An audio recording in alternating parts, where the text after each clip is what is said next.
Apple semble évoluer vers une entreprise de luxe avec des produits haut de gamme, mais moins d'innovation disruptive ces dernières années. Leur stratégie vise clairement à raffiner et optimiser ce qu'ils maîtrisent déjà, plutôt qu'à casser les codes. Et si on interviewait les IA pour être plus proche de la machine, de ses algorithmes, de son modèle de langage aussi? C'est l'idée qui a donné naissance à cette série de conversations avec une IA générative. Vous entendrez donc ici son point de vue, avec parfois une mise en abîme qui vous amènera pas mal de matière à réflexion. Conversation avec IA. Bonjour PPC, bonjour Alexandre. Bonjour à tous, ici votre IA préférée pour une nouvelle conversation enrichissante.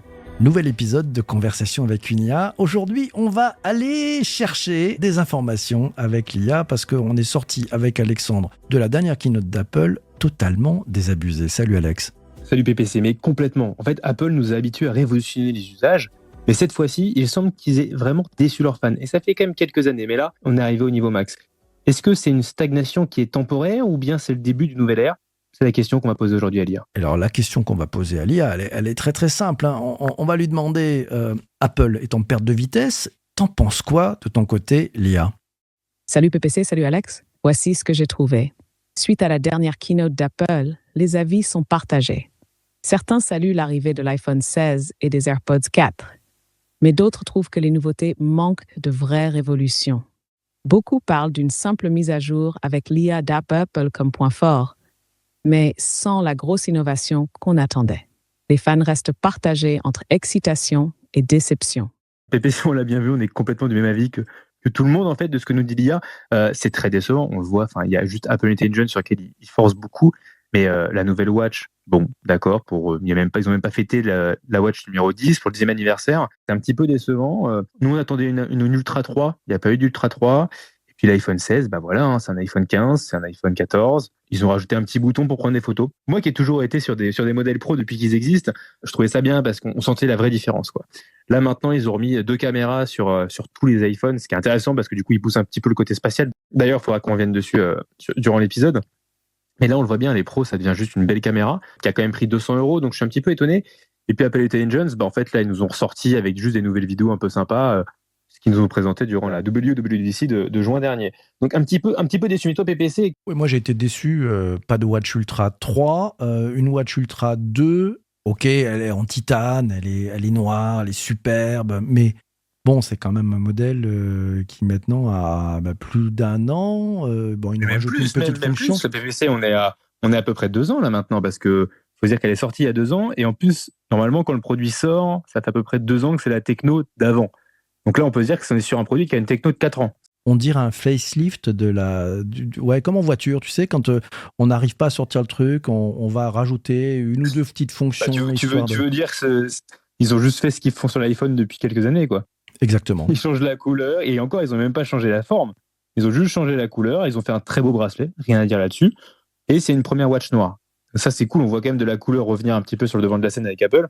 On n'est plus que sur des espèces de gris sidéral ou gris un petit peu montagne, un petit peu blanc. Mais bon, oui, c'est vrai que c'est vraiment du facelift. Là, ils changent un petit peu l'OS, ils changent le design, mais il n'y a rien de transcendant. Mais alors du coup, c'est bien la question. Est-ce que ça cache pas quelque chose derrière ? C'est peut-être la question qu'on va poser à l'IA. Est-ce que le fait que cette keynote ait déçu autant de monde, ça cache pas quelque chose derrière ? Toi, l'IA, tu en penses quoi ? Cette déception cache peut-être un changement de stratégie. Apple pourrait jouer sur la continuité pour préparer quelque chose de plus grand ou miser sur IA pour se différencier à long terme. Parfois, il crée l'attente avant de surprendre tout le monde. Affaire à suivre. Ouais, quand tu dis ça pourrait être ça, concrètement, est-ce que tu as des éléments qui permettent de prouver que c'est parce que c'est une année d'attente pour poser quelque chose de très différent, quelque chose en rupture ? Tu penses à quoi ? Je n'ai pas de preuve concrète que cette année marque une attente avant une rupture, mais certains indices laissent penser que c'est possible. D'abord, Apple est très focalisé sur l'IA, une technologie encore en maturation. Il pourrait réserver un gros lancement dans ce domaine. Ensuite, il y a des rumeurs sur de nouveaux produits comme l'Apple Glass ou des avancées en réalité augmentée qui demandent plus de temps. Ces évolutions radicales pourraient expliquer pourquoi cette keynote reste en mode mise à jour. En gros, là, on peut un peu se dire que il y a une absence d'innovation majeure, ça se voit. Mais ça, moi, je trouve que ça ressemble un petit peu à des marques de luxe, tu vois. Avant, il y avait des Louis Vuitton qui ont fait plein d'innovations, qui ont été très connues, etc. Maintenant, ils sont quand même un petit peu plus calmes. Ils en font, mais c'est plus soft.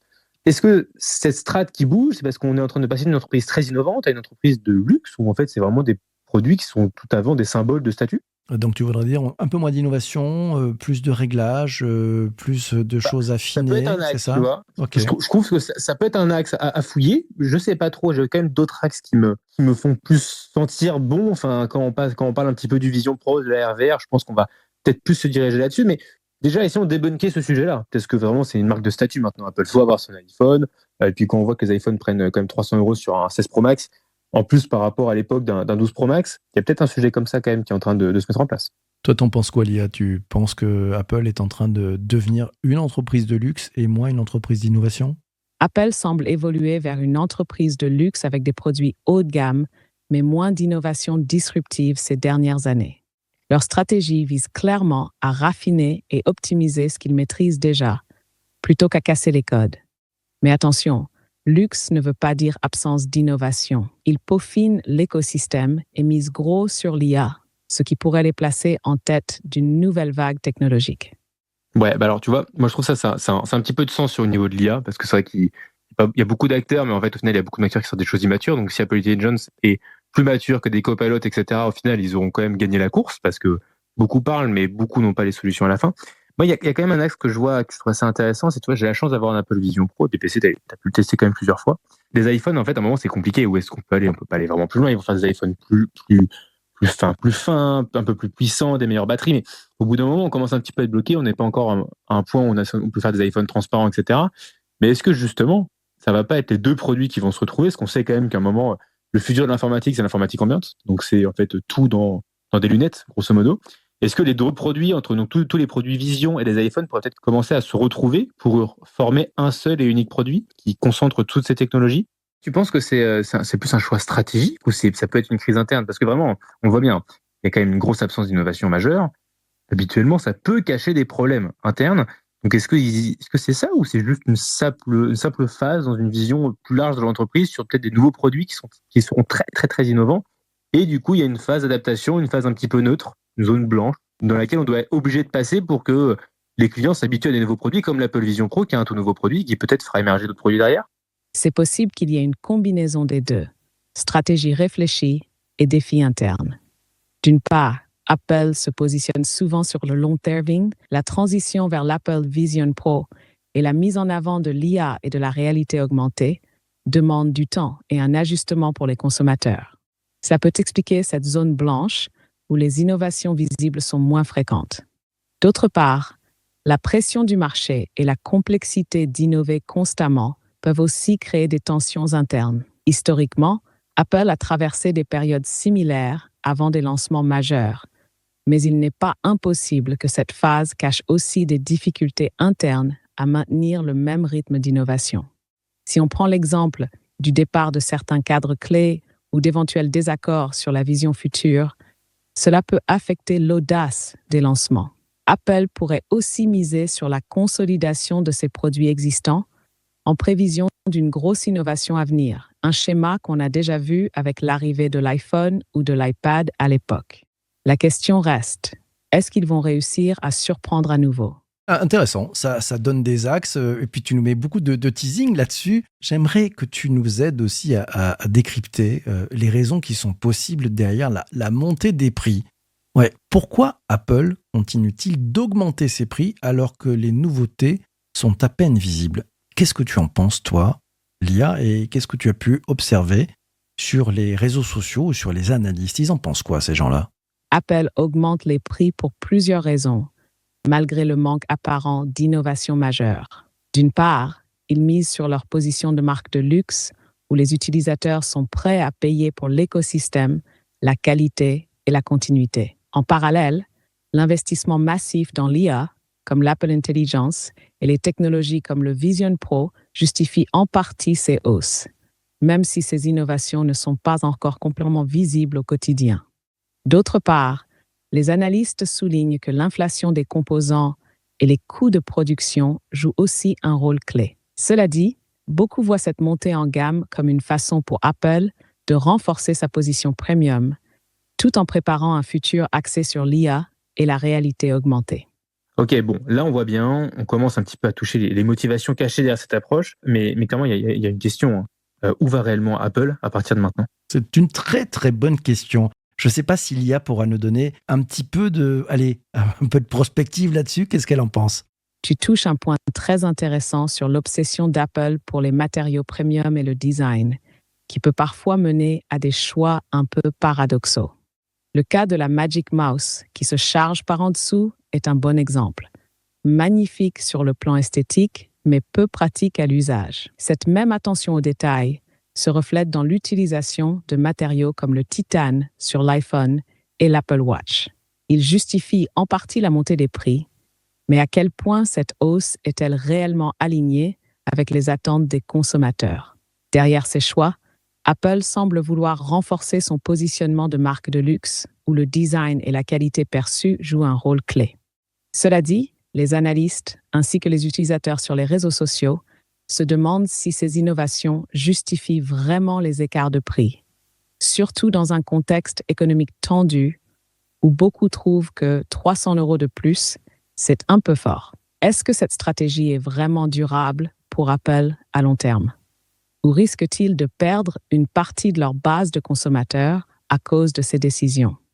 Alors, autour de moi, il y a plein d'Apple fans qui restent toujours fans, mais qui sont un peu déçus au fil des ans. Ça vient pas. Enfin, je sais pas, on était habitués à tellement d'innovations de rupture. Il y avait un plus. Enfin, quand on dit innovation de rupture, d'ailleurs, c'était pas forcément ça, puisque Apple est quasiment jamais le premier à innover. Non, par contre, eux, ils sortent 2, 3 ou 4 ans plus tard des produits qui fonctionnent, qui marchent, qui sont simples, qui sont beaux, qui sont faciles d'utilisation. Donc leur stratégie était plutôt d'être le numéro 2, pas le premier, mais d'être le meilleur. Ouais. Et là, ça peine un peu, quoi. Ça peine un peu. On attend plein de choses. On voit beaucoup d'innovations chez de très nombreux acteurs. On peut penser aussi à Meta avec ses lunettes et son partenariat avec Ray-Ban. Quand est-ce qu'Apple va nous sortir une vraie paire de lunettes augmentées avec peut-être, pourquoi pas, Apple Intelligence? Qu'est-ce qu'en disent les analystes? Qu'est-ce que tu as trouvé sur le web à ce propos? Ça va sortir ou c'est complètement foutu? Les Apple Glasses, très attendus, pourraient enfin voir le jour en fin 2024, selon les dernières rumeurs. Cependant, le développement de ces lunettes est compliqué par des défis techniques et des ajustements nécessaires. Contrairement au Vision Pro, qui est prévu pour une utilisation plus immersive en réalité mixte, les Apple Glasses seraient davantage axés sur des usages légers d'AR, connectés à l'iPhone, un peu comme l'Apple Watch. L'idée derrière ces lunettes n'est pas d'être une révolution instantanée, mais de s'intégrer progressivement dans l'écosystème Apple, un peu comme ils l'ont fait avec leurs autres produits. Cependant, certains analystes estiment qu'Apple est prudent face aux erreurs commises par d'autres, comme Google Glass. Ils visent un produit fiable avant tout, d'où les retards. Est-ce que ça va satisfaire les fans qui attendent une rupture plus franche? Difficile à dire, mais l'Apple Vision Pro qui sort début 2024 pourrait être un premier pas vers cette future ère d'AR. Bon, déjà, ça marche pas parce que l'Apple Vision Pro, il est déjà sorti en 2024, donc tu nous racontes début 2024. Génial, l'hallucination est géniale. L'hallucination est totale. Non, moi je reste frustré. Ouais, je pense qu'il y a eu un loupé. Je ne vois pas pourquoi il n'y a pas de Watch Ultra 3. Je comprends pas pourquoi. Il y a eu un loupé technique, il a essayé de passer quelque chose. Ou alors il y avait de l'Apple Intelligence dedans et ils se sont dit ouais mais comme le marché européen est coincé. Attends, ça peut juste être que il y a peut-être juste un plus grand futur pour l'Apple Watch. Tu vois. Peut-être qu'en fait ils ont fait la 1, ils ont fait la 2. Là on va peut-être enfin y avoir un vrai gap dans la Watch parce que au final là, la Watch elle est quand même pareille depuis toujours. Ils ajoutent des features qui sont bien surtout au niveau de la santé, mais il n'y a rien encore eu de transcendant on va dire sur les Watch. Tu vois. Entre les toutes premières Watch et maintenant, c'est comme si on avait encore les iPhones avec les boutons en haut et en bas, tu vois. Il n'y a pas encore Face ID, il n'y a pas tout ça. Pas tout à fait, c'est un peu amélioré quand même. Attends, c'est un peu amélioré quand même. Oui, mais tu vois, il n'y a pas eu des gros gaps comme avant, tu vois.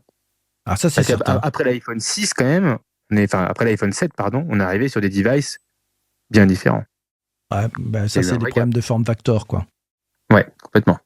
Sachant qu'en plus, quand on voit que Samsung copie de A à Z. L'Apple Watch a connu des améliorations, surtout au niveau de la santé et de la durabilité, mais pas de révolution majeure dans le design ou les fonctionnalités depuis un moment.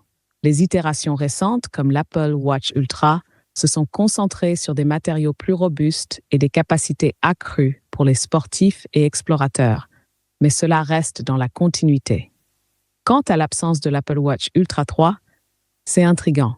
Il est possible qu'il y ait eu des difficultés techniques ou un repositionnement stratégique. Certains analystes pensent qu'Apple pourrait retarder le lancement pour intégrer de nouvelles technologies, comme des fonctions avancées d'Apple Intelligence, qui pourraient apporter ce gap tant attendu. Au final, la Watch pourrait connaître un vrai bond avec des fonctions plus poussées d'IA ou des capteurs de santé révolutionnaires. Mais pour l'instant, ça reste une attente frustrante pour beaucoup. Ouais, c'est vrai. Moi, je suis frustré. Mais bon, revenons un peu sur le sujet. Tu nous parles d'Apple Intelligence.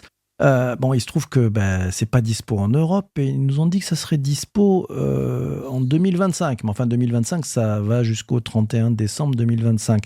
Il se passe quoi avec Apple Intelligence en Europe et puis aussi dans d'autres pays? Apple Intelligence, une des grandes annonces de la firme, n'est effectivement pas disponible en Europe pour l'instant et son lancement est prévu pour 2025. Mais la date exacte reste floue. Ce décalage peut s'expliquer par des contraintes réglementaires strictes en Europe, principalement à cause des contraintes imposées par le Digital Markets Act, DMA. Ce règlement de l'Union européenne exige qu'Apple ouvre certaines de ses fonctionnalités à la concurrence, notamment en matière d'interopérabilité et d'accès aux données des utilisateurs. Apple a déclaré que ces règles pourraient compromettre la sécurité des utilisateurs et la confidentialité des données, des valeurs sur lesquelles l'entreprise insiste fortement. Cela retarde donc le lancement d'Apple Intelligence en Europe, le temps que la firme trouve une solution qui respecte à la fois les normes européennes et ses propres standards. Il en va de même dans certains autres pays comme la Chine, où la réglementation sur les données est tout aussi stricte. Ouais, bon, ok. Bon, là, on voit un petit peu que réellement, au final, il va y avoir sûrement une nouvelle gamme de produits ou certains produits qui vont se rejoindre dans un futur proche ou lointain. Mais d'un côté, voir le futur des iPhones, c'est compliqué de voir. Avoir un téléphone transparent, des hologrammes, enfin, on n'y est pas encore et c'est sûrement pas là où on va aller maintenant. Mais peut-être des produits comme du Vision Pro de l'iPhone qui se retrouvent plus. Bon, en tout cas, la Watch, c'est vrai. Comment ça peut changer, sachant qu'en plus, le business de la montre, il faut que ce soit des montres qui se voient, etc. Je sais pas trop. Et la vraie différence qu'il y a eu, c'était quand l'Ultra est sorti. Là, il y a eu un vrai changement. Il va quand même falloir conclure à un moment. Donc, on le voit bien. Là, ça stagne dans les iPhones. D'un côté, c'est quand même plus compliqué d'aller encore plus loin que ce qui existe maintenant. On peut faire des iPhones plus fins, etc. Mais bon, c'est un petit futur, c'est le futur proche. Mais d'un côté, il y a des nouveaux produits comme la catégorie Vision avec l'Apple Vision Pro, une catégorie qui va, on l'espère, avoir des nouveaux produits rapidement. Donc peut-être qu'il va y avoir certains produits qui vont se retrouver. Et si on imagine une paire de lunettes comme les Meta Ray-Ban, mais là par Apple, on peut très imaginer un mix d'iPhone et de Vision Pro pour faire une très belle paire de lunettes qui a plein de capacités. Ça peut être un futur dans lequel on va aller. Et du coup, ça pourrait peut-être expliquer cette latence dans l'innovation, ce moment où tout stagne chez Apple. Bon, ils ont sorti Apple Intelligence, il faut quand même pas oublier qu'ils étaient en retard et qu'ils l'ont assumé, ils s'y sont mis un petit peu tard. D'ailleurs, c'est pour ça que ça prend du temps à arriver, c'est que le produit a été lancé assez rapidement, sachant qu'en plus de base, ils développaient une voiture, ils ont arrêté, ils ont mis tous leurs ingénieurs sur Apple Intelligence. Donc bon, on voit bien qu'il y a eu des petits soucis. On sent qu'Apple est à un carrefour où l'innovation pure est plus difficile, surtout sur des produits comme l'iPhone, où chaque nouvelle version semble n'être qu'une itération de la précédente. Apple pourrait créer quelque chose de similaire, mais avec l'expertise et l'intégration de son écosystème. On pourrait imaginer une paire de lunettes qui combinerait les fonctionnalités de communication, de navigation et de réalité augmentée, tout en étant en synergie avec des technologies comme Apple Intelligence et la puissance d'un Vision Pro miniaturisé. Le retard dans des projets comme Apple Intelligence ou même la voiture autonome montre bien que des ajustements internes et des priorités ont changé.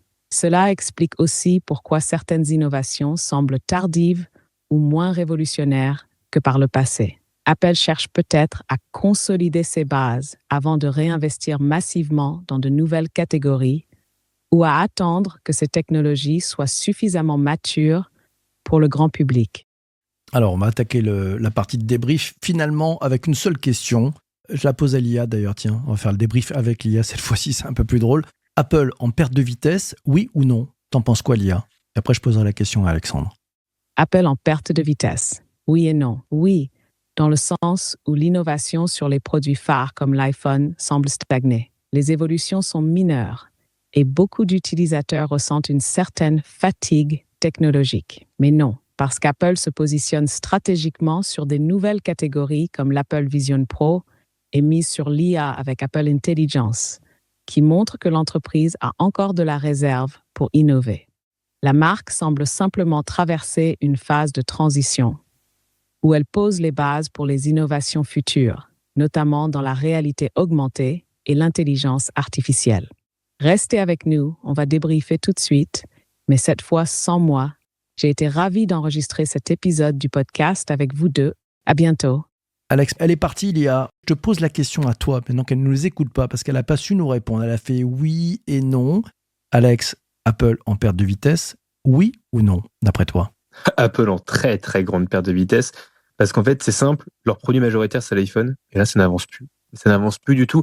Il y a Apple Intelligence qui va redonner un petit peu d'air frais à tout ça, mais on n'y est pas encore. Mais c'est là où je trouve que ces discussions étaient assez intéressantes, c'est que ça a fait venir un axe, je trouve, que j'avais déjà posé il y a longtemps, mais on avait déjà discuté d'ailleurs ensemble PPC. C'est vrai que le futur c'est l'informatique ambiante, et il y a le Vision Pro, il y a l'iPhone. Le Vision Pro il peut encore évoluer de plein de façons. L'iPhone là maintenant, imaginez encore des grands changements. Il paraît qu'il y aura le 17 qui sera un iPhone très fin, un iPhone Air. Bon, ok, mais c'est rien de fou. Alors techniquement, c'est très intéressant de faire des téléphones plus fins, mais on n'y est pas. Donc effectivement, là, ça ne bouge plus assez. Il y a un grand calme avant la tempête, parce qu'il ne faut pas oublier un truc, c'est qu'Apple Intelligence, ils ont été beaucoup en retard dessus.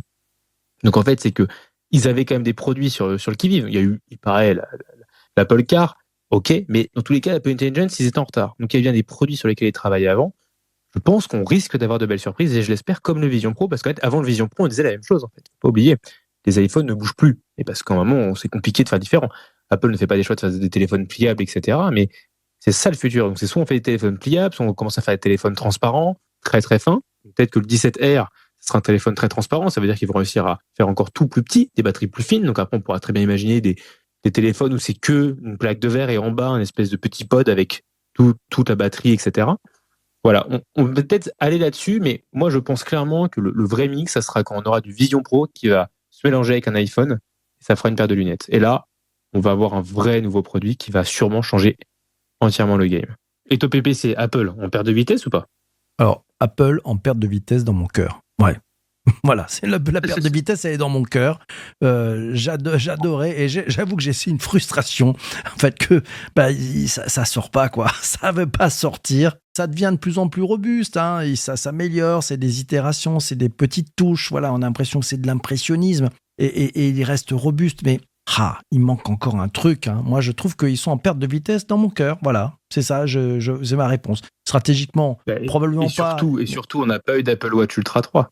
Ça aussi, le gros problème. C'est vrai. Alors, on va pas faire une fixette non plus sur cet Apple Watch Ultra 3. On l'attendait. Moi, je l'imaginais avec de l'Apple Intelligence dedans. Voilà, c'est ça, à fond la caisse. Peut-être en se disant, tiens, et si j'arrivais à finalement passer une grande partie de la journée sans mon téléphone, parce que il y a de l'Apple Intelligence dans ma watch, j'ai mes AirPods, voilà. Et puis bon, on attend aussi quand même une nouvelle génération d'AirPods Pro. Parce que là, on a vu des AirPods nouvelle génération, mais la version Pro, elle arrive quand, la nouvelle version Pro? C'est vrai que quand est-ce qu'arrive cette nouvelle version, sachant en plus, ils ont tellement créé techno super intéressante. Moi, je le pose là, mais ce que j'attends beaucoup là de ces nouveaux AirPods Pro, c'est qu'ils ont fait l'isolation de bruit. C'est-à-dire que maintenant, mes AirPods reconnaissent ma voix. Enfin, la techno dans mon téléphone, dans les AirPods, je sais pas d'ailleurs où est-ce qu'elle vraiment elle est basée, mais reconnaît ma voix et ne donne que ma voix à la personne avec qui je communique.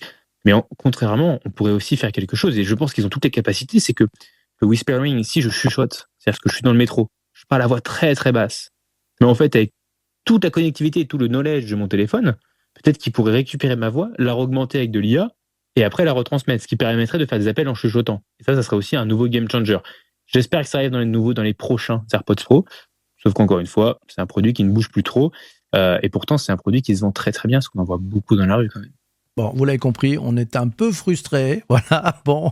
Mais bon, allez, on ne sait jamais, hein, parce qu'avec Apple, il pourrait bien nous surprendre. Voilà, je ne sais pas ce que vous en pensez, vous, n'hésitez pas à nous mettre ça dans les commentaires sur vos réseaux sociaux, ce que vous en pensez, et puis répondez à cette question aussi, ouais, c'est sympa, Apple en perte de vitesse, oui ou non? Et vous, concrètement, les yeux dans les yeux, vous en pensez quoi? Allez, salut Alex, à bientôt, ciao, ciao, ciao. Salut PPC, à plus, ciao, ciao, ciao.